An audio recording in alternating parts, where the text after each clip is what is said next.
Hello again, students. Well, you are the curators of the future, but I am dealing with the curators of the past and the present. Um, I hope the two will be significantly different. You may remember that the last podcast, I took you on a walk alongside the pop-up cycle lane, the idiotic pop-up cycle lane on Gosforth High Street in Newcastle. And I had with me the surgical scalpel bequeathed to me by my pupil master, C.N. Glidewell, who was a very brilliant planning lawyer in Manchester at the time. Before what I said I would do would to explain to you who's responsible for this idiotic cycle lane and tell you how they were being allowed to continue with their idiocy. Well, I can't do that in one podcast. So today I will deal with the people responsible for it. And the next one, because I've been protesting about this cycle lane for some time, or a cycle lane for some time, and hitting the fan, I will tell you about the people who operate the fans, and there are quite a few of them in my next podcast. Before I begin today, I think that I'm going to deal with cyclists. I better make it quite clear to you that I'm not opposed to cycling and cyclists. In fact, I was myself obviously once a cyclist when I was in my school days and university days for that matter. I was the proud owner of a rally bike, and I used to cycle up Humbledon Hill in Sunderland to school. In fact, on one occasion, I almost killed myself coming down. I know it dates me to say this, but there were trams in those days in Sunderland, and a wheel of my bike caught in a tram rail, and I ricocheted across the road and ricocheted back again. Mercifully, there was nothing coming the other way. Sadly, a very dear good friend of mine, a young solicitor, was not so fortunate. He, on one occasion, ricocheted across the road, and there was a lorry coming the other way, and that was sadly the end of him. So I do not joke about cycle lanes or cyclists at all. But I want to go back before I start out and describe who is responsible for these idiotic cycle lanes. I just want to add a couple more photographs. I made a return visit to the high street in order to take them. Just let me remind you, especially if you're coming in first time on this, this is the start of the cycleless cycle lane on Gosforth High Street. A lot of the time now, even in a lockdown, there is a tailback from what I call the neck of the bottle at the other end of the high street, and I decided I wanted to take another picture of that, and here it is.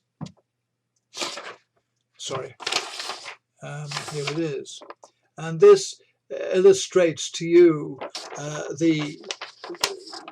why there is a tailback. You can see that the bus can't park next to the curb, and that pedestrians who are coming on or off the bus have to cross the route of the cycles. And you'll see that the cars line up behind the bus. And that's why there is a bottleneck. I didn't quite give you this picture last time. And this shows how narrow the cycle lane gets at this point. It's about 44 inches wide. I thought I'd also show you this picture this time. This is the artist's drawing in the consultation paper that went out. I know that my pupil master, C.N. Glidewell, would have relished the challenge of quizzing, cross-examining the planners in relation to the difference between that artist's drawing and the reality. When I Um, where, when I took that photograph, I unfortunately missed another photograph on the opposite side of the road. You may remember that I also pointed out the very short cycle lane on the opposite side of the road. That's the entire length of it until you reach the start of Gosforth High Street. Well, what I didn't photograph was the fact that two cyclists came along travelling that road, travelling south, and they didn't use the cycle lane at all. They simply cycled outside it. The fact I said last time that the cycle lanes options were presented to the public in a consultation paper. They were offered they were offered a choice between Bramley apples and Cox's apples, but it had to be apples. Well, I've got to tell you that both apples had worms in it, and that's the truth of it. Well, before I tell you who is responsible for all of this nonsense, I just want to make one or two broad brush statements so that you can see where I'm coming from in relation to this and why it isn't just a matter of cycle lanes on Gosforth High Street. It goes way beyond that. The first thing I do want to point out to you and to suggest to you for your thoughts is that good intentions are not enough. They have to be supported by professionalism. That you can't simply construct good intentions on wishful thinking, on sound bites, on dogma. You've got to support it with professionalism. The second thing I shall be pointing out to you and illustrating is that it is possible, and especially I say this to academia, it is possible to be clever and stupid at the same time. The next thing I want to say to you is that, and I've seen this in relation to special educational needs, it can happen, and it does happen, that a very small tail can wag a very large dog, especially if the dog is sleeping. Small group of people get themselves entrenched in local or central government or academia, and they can predetermine national policies and distort priorities. I want to explain this to you as best I can. This is a pie chart, and it illustrates the fact that only 1% of road journeys are by bike. Billions of pounds are being spent, billions of pounds are being spent to try to get more people to go onto bicycles. They have been spent over the last 10 years. Well, this is the result. There's been very little change. The policy really has been fashioned by London. Well, in London, yes, it's true. I mean, here are these statistics. They're a little bit old, but they point the way. In London, the number of cyclists have gone up from 77,000 here to 155,000, and there's much more now. But in Newcastle, 1,781 has gone up to 3,223 over a 10-year period. In Gateshead, from 816 to 1,340, that's people cycling to work. People in London just have no idea what is going on in the provinces. If they think that what is happening in London is replicated elsewhere in the UK.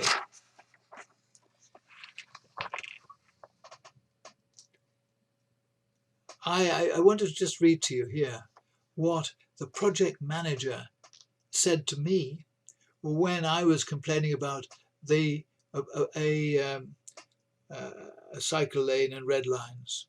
He said the current cycling figures are lower than we would like, and these changes will help to increase the number of cyclists using the junction and the high street. Currently, he said, there are less than 1,000 cycles a day using the high street, but we want to see that grow so that 20% of all trips in Newcastle use this mode. Given that 30,000 vehicles use the Great North Road per day for return trips, then it's not unreasonable to see that figure grow to 3,000 or 4,000 return trips by bike.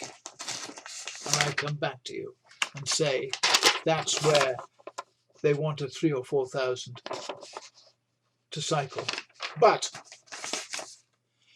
when they said less than 1,000 cycles a day use the high street, they were not telling a lie. But what were they telling when a survey professional survey conducted by a local estate agent revealed that probably no more than 70 cycles a day use the high street today? I would think probably more nearer to 50. This is Operation Titanic that they're conducting. This promoting. And why do I use the analogy of the Titanic? Because the fact is that the more that you encourage cycling, the more there are injuries there are going to be. And at the moment, both RoSPA and the Department for Transport use the statistics from the police. And RoSPA acknowledges that the true number of injuries may be 2 or 3 times more, maybe even more than that. Well, I'll show you one other interesting statistic.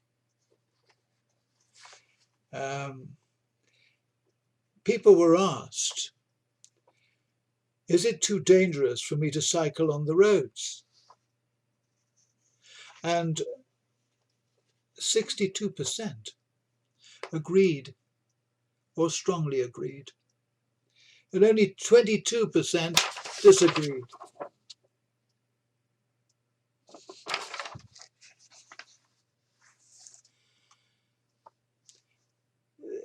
The tragedy is that the NHS could provide the answers if only somebody in academia had the initiative to ask. But of course there are no brownie points, are there, for finding out the real number of injuries to cyclists on the roads.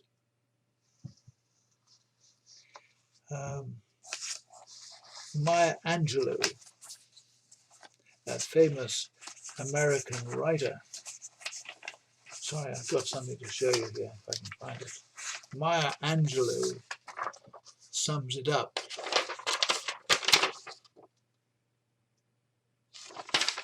We are only so blind as we want to be. I think you'll find that what I'm saying goes even further than that. There are some people who believe that the state is all things good and private enterprise all things bad because there's profit involved in it. The truth is that both can be extremely good and both can be God Almighty awful. And if you think that cronyism is the sole prerogative of the Tory party, you've got it very badly wrong. But we'll come on to that in a moment. I think the time has now come to reveal to you where responsibility lies at the moment for all of this nonsense. It's probably the best kept secret by the media, because you'll never hear the media referring to it at all. The people responsible for this are called Sustrans, and Sustrans are a charity, and they also are a cycling lobby. They've been around since the 1970s, I say in jest, they were born in 77 BCE, missing out the C, because BE stands for before electric. Their, their view of the world was entirely conditioned by conditions at the time, and they haven't changed since. I think that you need to understand what they're about. And I will read from their annual review in 2013. By 2020, 4 out of 5 local journeys will be made by bike, foot or public transport. We think that a street should be designed for residents rather than for those driving through, with slower speeds and slower moving traffic, so that people are more inclined to walk and cycle for their journeys, some or all of the way. So they want people to drive slowly, and if they have to drive slowly, they will, obviously, if they're given a cycle track, they will opt to buy a bike. That is the way their minds work. And they believe that if you have got a hammer and a chisel, especially the chisel, you can get people to do what you think they should do, or what you really think in your heart of hearts they want to do if they're given an opportunity. And so they get people to drive at 20 miles an hour, no faster than 20 miles an hour, when it's perfectly safe to drive at 30 miles an hour, provided they drive carefully. And the law is there to deal with them if they drive carelessly or dangerously. And they fine hundreds of people, thousands of people, £100 a week, if they are stupid enough to keep a car when they could have a bike. And now they want to stop parking on the pavement, as they describe it, in order again to force people to buy a bike. And it isn't that they park on the pavement, they park on the curb. And they park on the curb in order to give more road space on Britain's very narrow roads. And they also want parents to stop driving their kids to school, even though they want to drive their kids to school. They are tin pot totalitarians. And the latest nonsense, and it is a nonsense, is to say that they want to subsidize e-bikes. Well, e-bikes aren't going to combat obesity and keep people fit. They're only going to complicate matters and create even more injuries for the National Health Service to deal with. These people are the Peter Pans. Peter Pans. They've never grown up. Just think around it. The world is changing dramatically. I know people tend to be critical of America, but America is setting the pace here. I've got a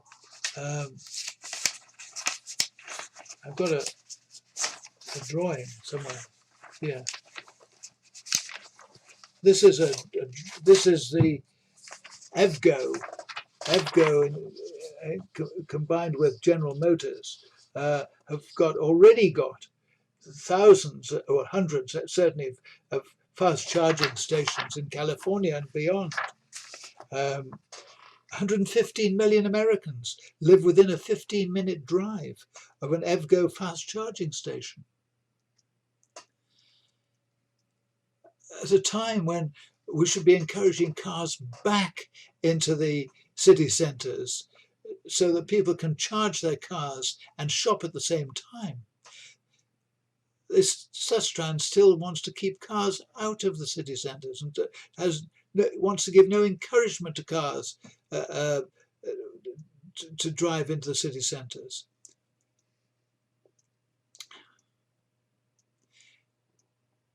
And just remember this, that the Labour government was in power from 1997 2007, and millions of pounds were poured into Sustrans during that time, and they opened up offices in London, Cardiff, Edinburgh, Belfast, Peterborough, Nottingham, Birmingham, Newcastle on Tyne, Manchester and Leeds.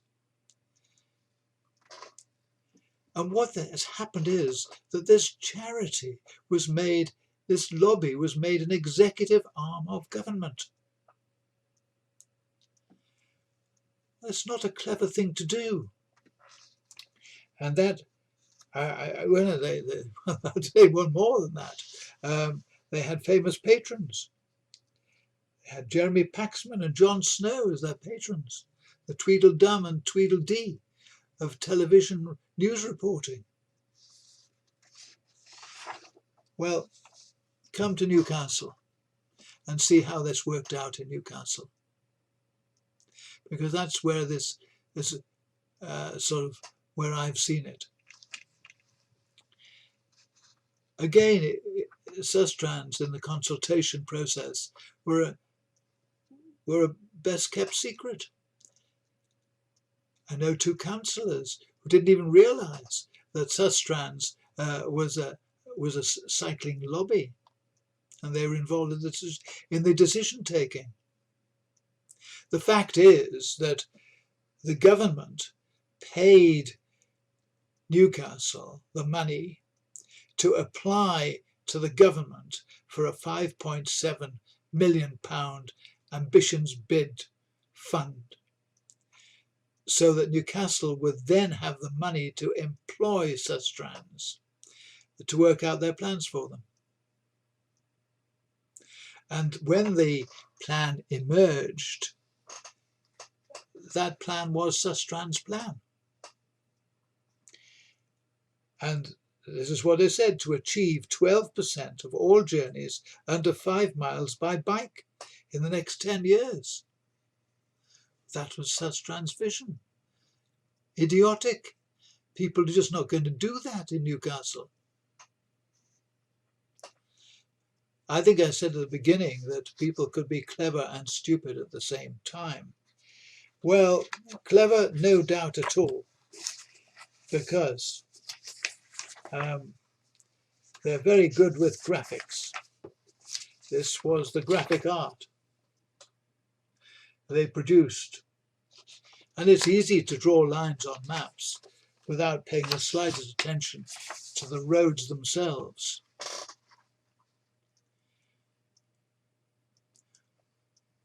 And where does it lead? I'll tell you where it leads. I'll read again from the Newcastle strategy. The overarching aim